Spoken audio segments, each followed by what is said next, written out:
മുടി കൊഴിച്ചിൽ മാറാനും മുടി നല്ലതുപോലെ വളരാനും വേണ്ടിയിട്ടുള്ള ഒരു എണ്ണയാണ് ഇന്ന് തയ്യാറാക്കുന്നത്. കടയിൽ നിന്നും വാങ്ങിക്കുന്ന ചില എണ്ണ പെട്ടെന്നൊരു റിസൾട്ടൊക്കെ തരുമെങ്കിലും ക്രമേണ മുടി കൊഴിച്ചിലൊക്കെ കൂടുകയും തലയോട്ടിയൊക്കെ തെളിഞ്ഞു വരുന്നതുമൊക്കെ ആയിട്ട് നമുക്ക് കാണാം. എല്ലാവർക്കും നന്ദാസ് ഡിഷസിലേക്ക് സ്വാഗതം. എണ്ണ തയ്യാറാക്കുന്നത് എങ്ങനെയെന്ന് നോക്കാം. 2 തരം തുളസിയുണ്ട്, വെള്ള തുളസിയും ചുവന്ന തുളസിയും. ചുവന്ന തുളസി വേണം എണ്ണ കാച്ചാൻ വേണ്ടി എടുക്കാൻ. ചുവന്ന തുളസിക്ക് ആൻറ്റി ഫംഗൽ ഗുണങ്ങളൊക്കെ ഉള്ളതുകൊണ്ട് തന്നെ താരനൊക്കെ പോകാൻ വളരെ നല്ലതാണ്. ഇലകളിൽ ഏറ്റവും കൂടുതൽ എടുത്തിരിക്കുന്നത് കറിവേപ്പിലയാണ്. ഇതിൽ വൈറ്റമിൻ സിയും ബിയും അമിനോ ആസിഡുകളും ഒക്കെ ഉള്ളതുകൊണ്ട് തന്നെ മുടി കൊഴിച്ചിൽ തടയാൻ സഹായിക്കും.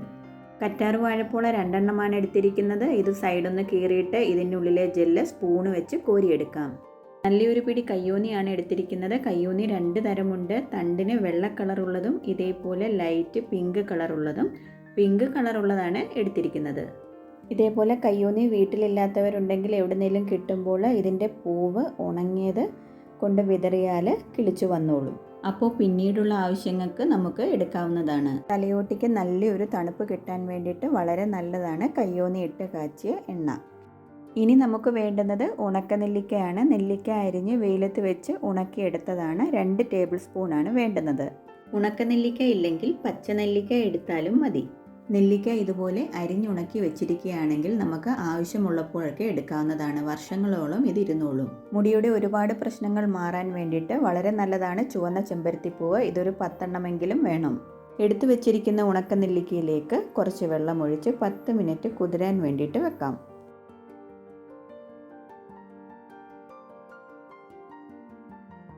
ഇനി ഈ ഇലകളൊക്കെ ഒന്ന് അരച്ചെടുക്കണം. അതിനായിട്ട് അതിൻ്റെ തണ്ടിൽ നിന്ന് ഇതൊന്ന് വേർപെടുത്തിയെടുക്കാം. തുളസിയുടെയും കയ്യോന്നിയുടെയും ഒക്കെ ഇളം തണ്ട് ഇതിൻ്റെ കൂടെ ഇട്ടിട്ടുണ്ട്. 1 കപ്പ് തുളസിയില, 1 കപ്പ് കയ്യോന്നിയുടെ ഇല, 1/4 കപ്പ് കറിവേപ്പില. നെല്ലിക്ക നല്ലതുപോലെ കുതിർന്നു കഴിഞ്ഞു. കറ്റാർവാഴയുടെ ജെല്ല് ഒരു 4 ടേബിൾ സ്പൂൺ എടുത്തിട്ടുണ്ട്. ഇനി ഇതെല്ലാം കൂടി മിക്സിയുടെ ജാറിലിട്ട് നല്ലതുപോലെ ഒന്ന് അരച്ചെടുക്കാം. ഈ ഇലകളൊക്കെ നമ്മൾ പറിച്ചെടുക്കുമ്പോൾ അതിൽ ചെറിയ ചിലന്തിയോ ചെറിയ പ്രാണികളോ ഒക്കെ ഉണ്ടോ എന്ന് നോക്കിയിട്ട് വേണം എടുക്കാൻ. ഇലകളൊക്കെ നമ്മുടെ മുറ്റത്ത് തന്നെ ഉള്ളതാണെങ്കിലും ഒരു പ്രാവശ്യം ഒന്ന് കഴുകി അതിലെ പൊടിയൊക്കെ ഒന്ന് കളഞ്ഞിട്ട് വേണം നമ്മൾ അരയ്ക്കാൻ വേണ്ടി എടുക്കാൻ.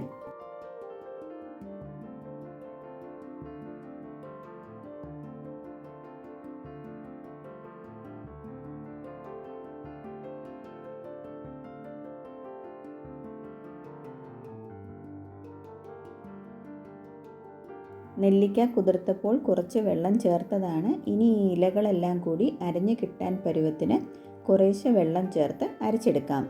ഒരുപാട് വെള്ളം ചേർക്കരുത്. ഇല അരയാനും മാത്രമുള്ള വെള്ളം ചേർത്താൽ മതിയാകും.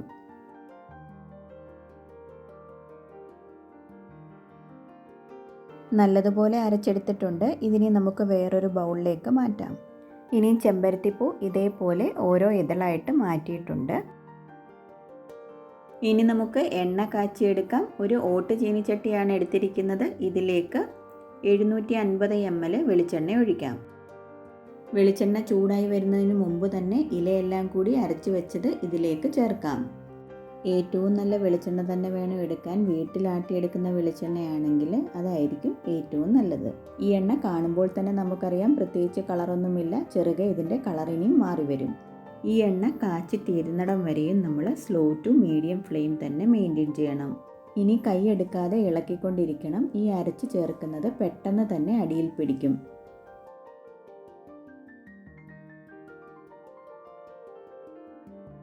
എണ്ണ തിളച്ച് തുടങ്ങിയിട്ടുണ്ട്. സ്ലോ ടു മീഡിയം ഫ്ലെയിം തന്നെ വെക്കണം. തീ കൂട്ടി വെച്ചാൽ കരിഞ്ഞു പോകും. ഉദ്ദേശിച്ച ഫലവും കിട്ടില്ല. എണ്ണയുടെ കളറ് ചെറുതായിട്ട് മാറി തുടങ്ങിയിട്ടുണ്ട്.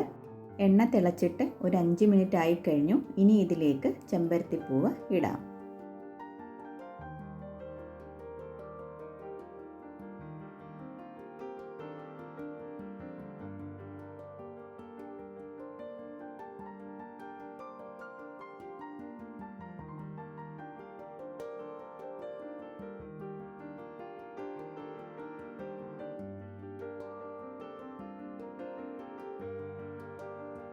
ചെമ്പരത്തിപ്പൂവും കൂടി ഇട്ട് നല്ലതുപോലെ ഒന്ന് ഇളക്കാം. ഒരു 10 മിനിറ്റ് ആയപ്പോഴേക്കും എണ്ണയ്ക്ക് പച്ച കളർ വന്ന് തുടങ്ങിയിട്ടുണ്ട്. വീണ്ടും ഒരു 10 മിനിറ്റ് ആകുമ്പോഴേക്കും പച്ച കളറ് കുറച്ചും കൂടി കൂടിയിട്ടുണ്ട്. ഈ ഒരു കളറ് പോകാതെ നോക്കണം. ഇതിൽ പ്രത്യേകിച്ച് നമ്മൾ ശ്രദ്ധിക്കേണ്ടത് തീ കൂട്ടി വെക്കാൻ പാടില്ല, തുടർച്ചയായിട്ട് ഇളക്കിക്കൊണ്ടും ഇരിക്കണം.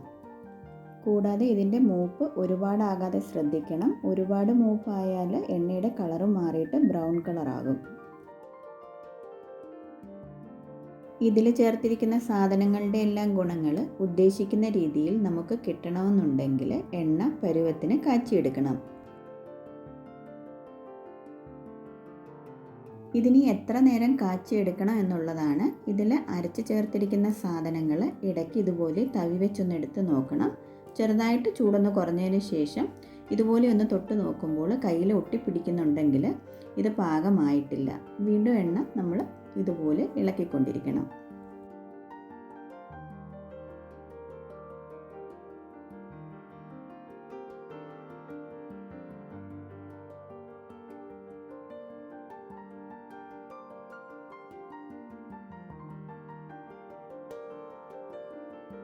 വീണ്ടും ഒരു 10 മിനിറ്റ് ആയപ്പോഴേക്കും നമ്മുടെ എണ്ണ പാകത്തിനായി കഴിഞ്ഞു എന്നാണ് തോന്നുന്നത്. ഇപ്പോൾ കയ്യിലെങ്ങും ഒട്ടിപ്പിടിക്കുന്നില്ല, കണ്ടില്ലേ? ഈ ഒരു പരുവമാകണം. ഇനിയും തീ ഓഫ് ചെയ്ത് ഒരു 2 മിനിറ്റ് കൂടി നമുക്ക് ഇളക്കാം. കാരണം പാത്രത്തിന് നല്ല ചൂടാണ്. ഇളക്കിയില്ലെങ്കിൽ പാത്രത്തിൻ്റെ ചൂടിലിരുന്നത് കരിഞ്ഞു പോകാനുള്ള സാധ്യതയുണ്ട്.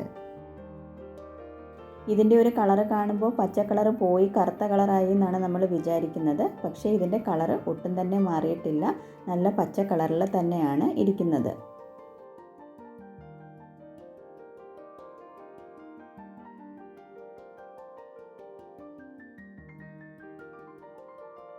ഇതിനെയും തണുക്കാൻ വേണ്ടി ഒന്ന് മാറ്റി വെക്കാം. ഇതിൻ്റെ ചൂട് പകുതി ഒന്ന് കുറഞ്ഞതിന് ശേഷം അരിച്ചെടുക്കാം.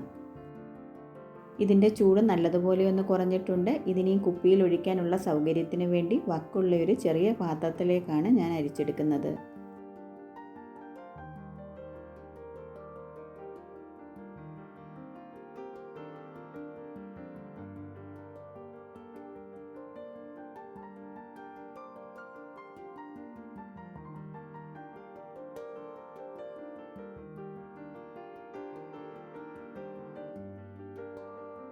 ഇതുപോലെ എണ്ണ നമ്മൾ വീട്ടിൽ തയ്യാറാക്കി എടുക്കുകയാണെങ്കിൽ കുട്ടികൾക്കായാലും മുതിർന്നവർക്കായാലും ഉപയോഗിക്കാം.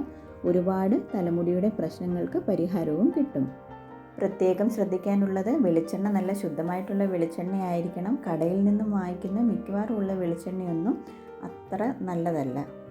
വല്ലപ്പോഴുമൊക്കെ വീട്ടിൽ തേങ്ങ ആട്ടുമ്പോൾ കുറേ എണ്ണ എടുത്ത് ഞാൻ മാറ്റി വെക്കാറുണ്ട്. ഇതേപോലെ തലയിൽ തേക്കാനുള്ള എണ്ണ തയ്യാറാക്കാൻ വേണ്ടിയിട്ടാണ്. നമ്മൾ എയർ ടൈറ്റ് ആയിട്ടുള്ള കണ്ടെയ്നറിൽ സൂക്ഷിച്ച് വെക്കുകയാണെങ്കിൽ കുറേ വർഷം വരെ ഇത് കേടാകാതിരിക്കും.